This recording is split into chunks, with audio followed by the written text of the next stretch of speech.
So due to the corona crisis, most of us have more time now than expected. We are even not allowed sometimes to leave our houses. We are not allowed to sit around in cafes, and we are somehow not allowed to overwork ourselves.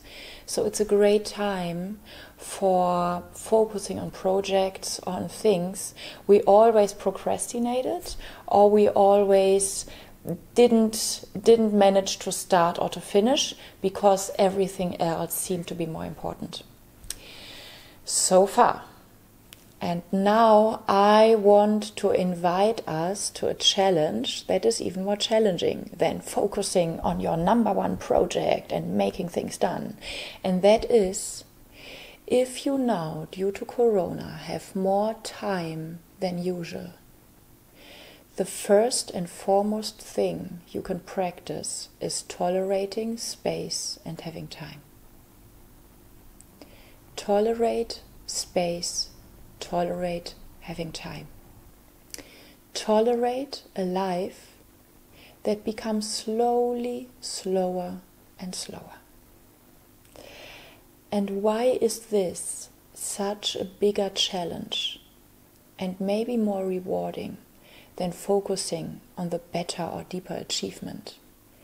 Because achieving things and using time is not something that is creative and not something that is free in societies that focus on achievement. To be honest, to be brutally honest, we are forced to achieve things and to achieve achievements since our early childhood. And we didn't learn this voluntarily, and we didn't learn it happily. So when we then later as adults have a successful career, or at least making ends meet by working all day long, we tend to refer to this fact of, oh, I'm so busy, with some kind of pride. And the opposite is true. We are not living up to our potential by being overworked or exhausted, but we tap into the trap of our childhood and our collective and our parents. Our busyness is not courageous and it's not brave. It's built on the intolerance in our nervous system to exhale, to be okay, to be enough, to slow down. So I feel very cautious about now how to best use your time due to Corona, where nobody is allowed to work in a normal way. Because it's tricky now glamorizing this free time for using it for the better project. And the better project is making space for the non-project in the first place. Because we are not doing a good job if we try to survive the Corona crisis in order for after it return to our normal busyness. Our busyness is not busy, but our comfort zone of laziness. Laziness of living up to our innate freedom and dignity of being worthy of existence anyway. We knew that when we were born. And it was somehow educated and conditioned out of us in our early childhood.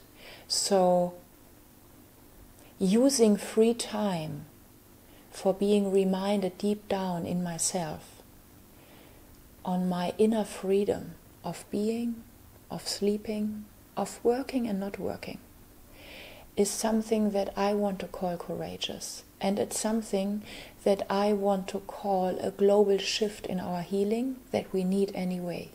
People who stop running around being nervous, and people who deeply agree to exhaling with the same eagerness and attentiveness and interest as they agree to inhale and be important and be successful. And I want to say that the Corona crisis deeply reminds us on the fragility of life and on our responsibility for each other and on the aliveness and danger and risk of life. So there is something where I think we can even say thank you to the crisis by agreeing to learning its lesson. And the lesson is about life is fragile. So let's embrace those aspects of life that we normally tend to forget. And these aspects might be aspects of being instead of doing.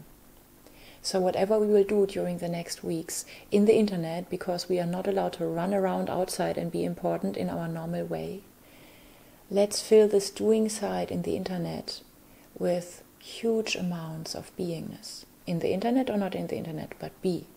Be while we are watching YouTube videos. Be. Be. That's the only thing that can't have a break.